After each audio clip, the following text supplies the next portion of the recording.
রমজানে রোজা রাখা প্রত্যেক সক্ষম মুসলিম নরনারীর জন্য ফরজ। সবাই রোজা রেখে তাকওয়া অর্জন করবে, এটাই স্বাভাবিক।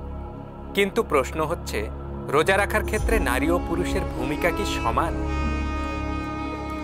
আসসালামু আলাইকুম দর্শক, আসুন কিছু সত্য জেনে নিই।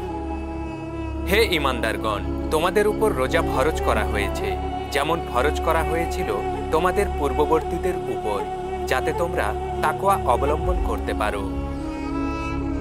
কিন্তু রমজানে পুরুষ ও নারীর ভূমিকার কিছু ক্ষেত্রে ভিন্ন হতে পারে, বিশেষত সামাজিক ও শারীরিক দিক থেকে।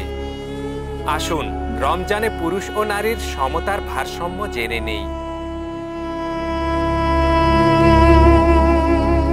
আধ্যাত্মিক সমতা।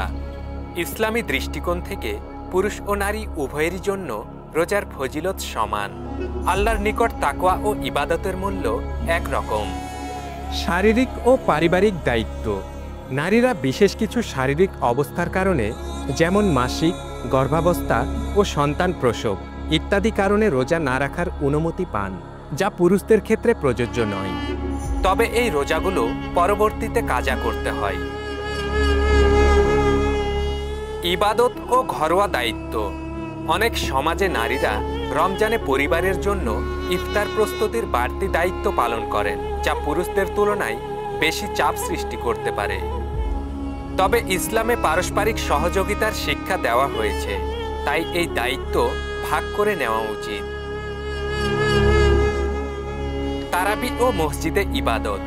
পুরুষদের জন্য মসজিদে তারাবি নামাজ পড়া সুন্নত, তবে নারীরা চাইলে ঘরে নামাজ পড়তে পারেন অথবা মহিলা জামাতের ব্যবস্থা করে নিতে পারেন।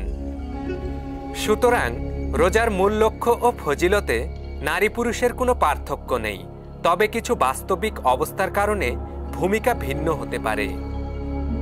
রাসূলুল্লাহ সাল্লাল্লাহু আলাইহি ওয়াসাল্লাম বলেছেন, যদি কোনো নারী মাসিক অবস্থায় থাকে তবে সে নামাজ পড়বে না এবং রোজা রাখবে না, কিন্তু পরে রোজা কাজা করবে, নামাজ নয়। ইসলামে ন্যায় বিচার ও দায়িত্ব ভাগ করে নেওয়ার শিক্ষা দেওয়া হয়েছে।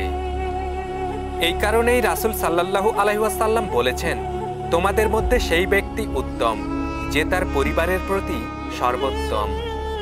তাই রমজানে নারী পুরুষ উভয়েরই ভূমিকা সমান গুরুত্বপূর্ণ, তবে কিছু বাস্তবিক পার্থক্য থাকতে পারে।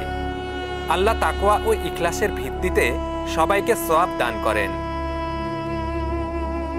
ভালো থাকুন এবং এই রমজানে আপনার বাসার নারীদেরকে সহযোগিতা করুন।